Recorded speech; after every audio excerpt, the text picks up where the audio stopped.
There's a cardboard box sitting on your kitchen counter. You just opened it. Whatever was inside is already out, already forgotten, already being used or put away or admired. The packaging is going in the bin. And yet, before it does, your hand has already found the bubble wrap. You did not decide to do this. You did not think about it. Your fingers just went there, found a bubble, pressed down, and the moment you heard that pop, something in your brain quietly said yes. And then your fingers found the next bubble. Nobody told you bubble wrap was satisfying. Nobody trained you to seek it out. The first time you ever encountered it as a child, you almost certainly popped it without anyone suggesting that this was a reasonable thing to do. You just did it.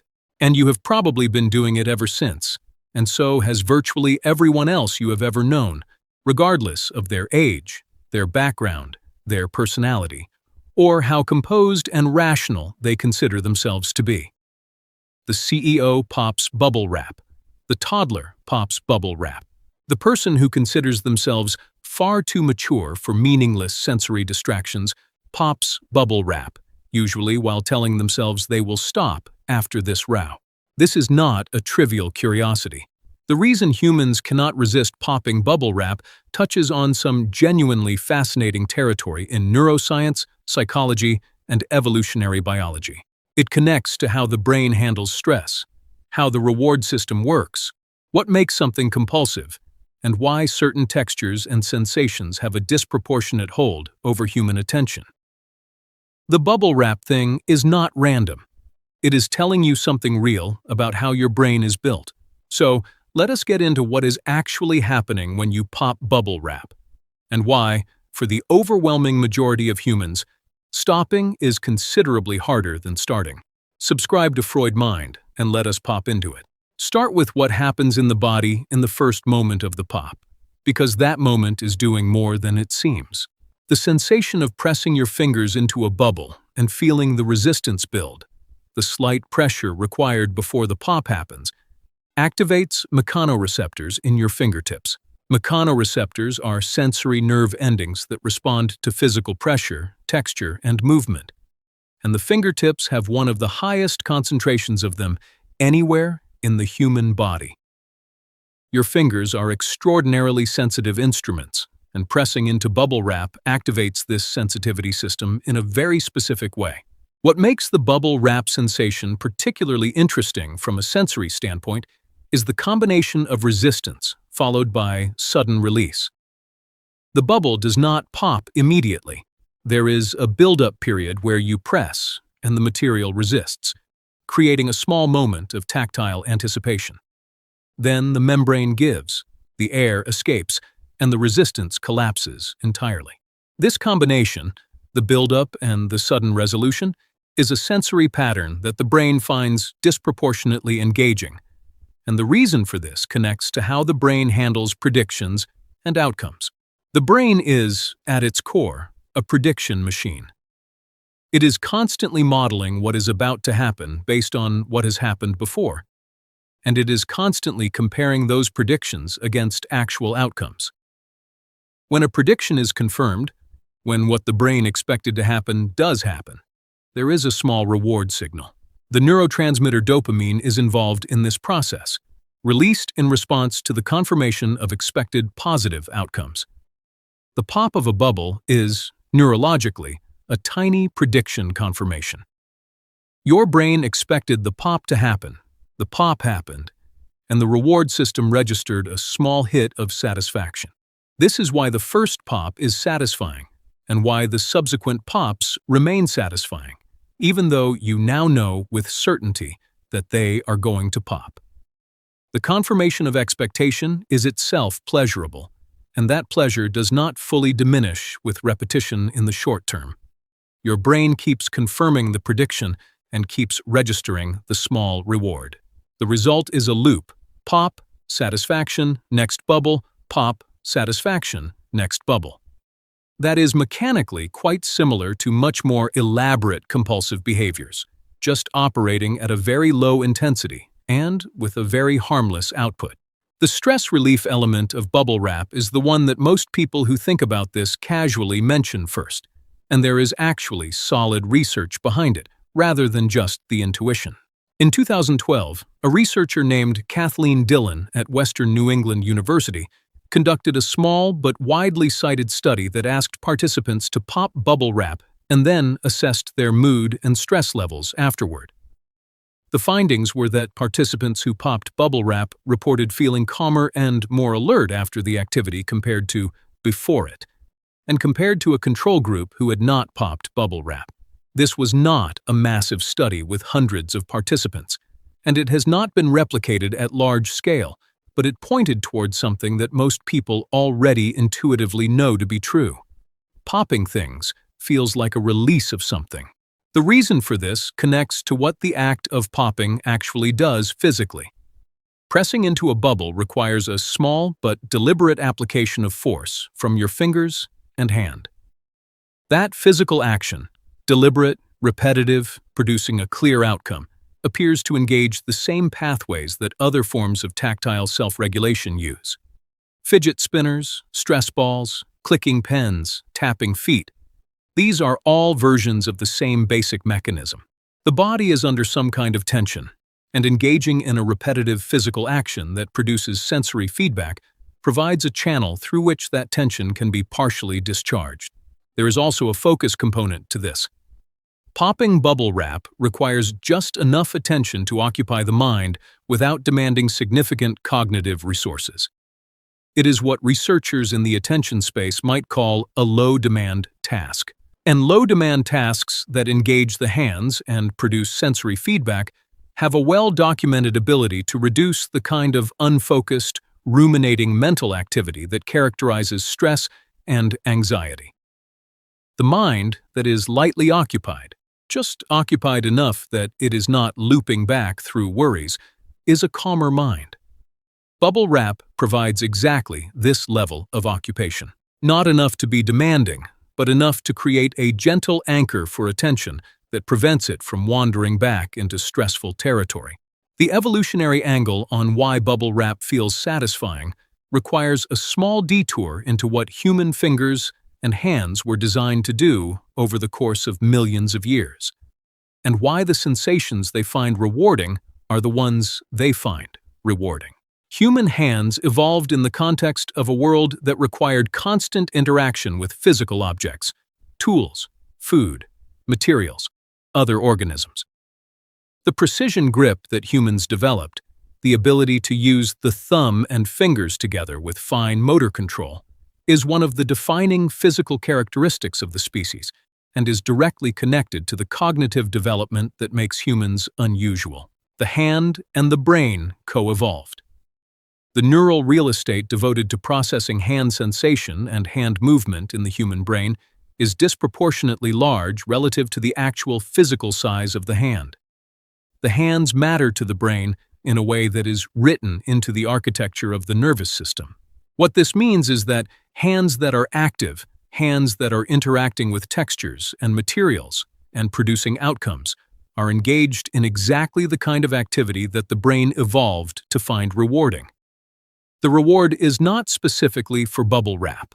Bubble wrap did not exist during human evolution, but the general category of precise tactile interaction with physical material that produces clear, predictable sensory feedback is a category the brain was built to find satisfying. Bubble wrap slots into this category perfectly. The individual bubbles are the right size for finger pressure. The resistance is calibrated, almost accidentally, to the pressure range that fingers naturally apply. The pop is auditory as well as tactile, adding a second sensory channel to the confirmation signal. The auditory component is worth paying attention to on its own terms, because sound is a significant part of why bubble wrap is more satisfying than silent versions of the same activity would be. The brain processes auditory and tactile signals together in the context of actions, and the combination of feeling something and hearing the immediate result of that feeling creates a richer sensory confirmation than either alone would produce. This is the same reason that certain foods are more satisfying when they make sound. The crunch of a chip, the snap of a piece of chocolate. And it connects to a broader principle in sensory psychology about how cross-modal feedback increases the perceived intensity and pleasantness of an experience. The compulsive quality of bubble wrap is where things get particularly interesting from a psychological perspective, because the inability to stop popping after you have started is not simply a lack of willpower. It reflects something specific about how the brain handles repetitive rewarding actions and why stopping them requires active effort rather than simply being the default. The concept of operant conditioning is the foundational framework here. Every pop is a positive outcome, in a small way. The sensation is pleasant, the prediction is confirmed, the stress register goes down slightly. The behavior is therefore reinforced, and the next behavior in the sequence, finding and pressing the next bubble, is primed. This creates a momentum that is not easy to interrupt, particularly because the gap between one pop and the next is tiny. There is no natural pause in which a different behavior could easily insert itself. The next bubble is always immediately available, immediately within reach, and the chain of reinforcement continues without friction. What makes this different from many other compulsive behaviors is that bubble wrap also has a built-in endpoint. The sheet runs out. The satisfaction of finishing a sheet, knowing that you have systematically gone through every bubble, that no bubble has been missed, that the sheet is flat, is itself a distinct and additional form of satisfaction for many people, connected to the same completeness and closure that makes finishing a to-do list or completing a pattern pleasurable. The brain likes completing things. It finds interrupted sequences uncomfortable. The Zeigarnik effect, named after the researcher who first documented it, describes the tendency of incomplete tasks to occupy mental attention more than completed ones. Finishing the bubble wrap sheet is a completion, and completions feel good. This is also why leaving a bubble wrap sheet partially popped and walking away is surprisingly uncomfortable for many people. The unpopped bubbles are an incomplete sequence. They are, in a small but real way, unfinished business, and the brain will register them as such. Coming back to finish them is not just habit. It is a mild form of the completion drive satisfying itself. There is a sensory processing angle to bubble wrap satisfaction that is worth exploring, particularly because it helps explain why the appeal of bubble wrap is not uniform. Some people find it significantly more satisfying than others, and the reason for this appears to be connected to how individual nervous systems process and seek out tactile input. Sensory processing sensitivity is a trait that varies across the population. People at the higher end of sensory seeking, who actively pursue intense or varied sensory input, tend to find bubble wrap more compelling than people who are sensory neutral or sensory avoiding. This connects to a broader framework in occupational therapy and sensory processing research about how individuals with different sensory profiles self-regulate through tactile input. For people who benefit from tactile stimulation as a form of self-regulation, a group that includes, but is not limited to, many people with ADHD, anxiety disorders, or autism spectrum conditions, the tactile and auditory feedback of bubble wrap is not just pleasant, but actively regulatory. It helps the nervous system settle. This is part of why sensory toys, fidget spinners, textured surfaces, squeezable objects became a mainstream conversation point in the context of focus and self-regulation. The underlying mechanism they are accessing is not specific to those tools. It is a general property of tactile sensory input and its relationship to nervous system regulation. Bubble wrap just happens to be an unusually effective version of this kind of input, combining the right tactile resistance, the right auditory feedback, and the right element of predictable repetition to make it broadly appealing across different sensory profiles.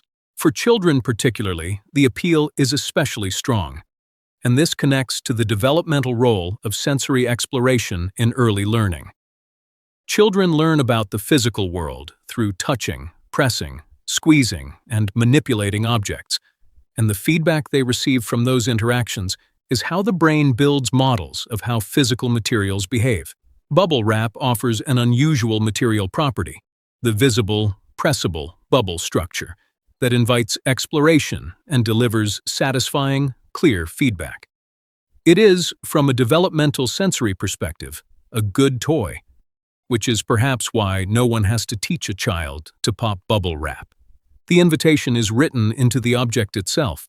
The fact that bubble wrap satisfaction is so nearly universal is itself a data point worth examining, because truly universal human preferences are relatively rare and tend to point towards something deep in the shared architecture of human psychology rather than something cultural or learned.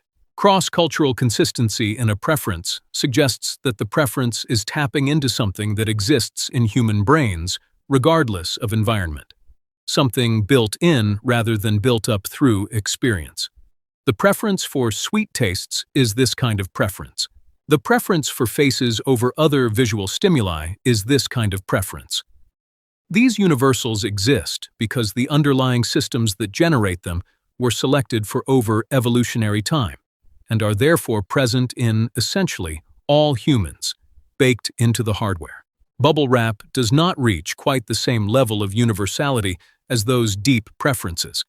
There are people who find it irritating rather than satisfying, and the strength of the appeal varies considerably.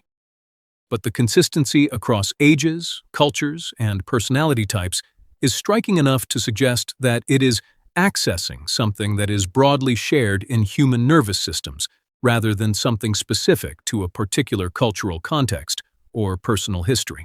The closest equivalent preferences in the literature are what researchers call ASMR responses, the tingling sensation some people experience in response to certain soft sounds and tactile stimuli, and the satisfaction associated with certain visual patterns that are regular, complete, and pleasing in a way that does not have obvious practical value.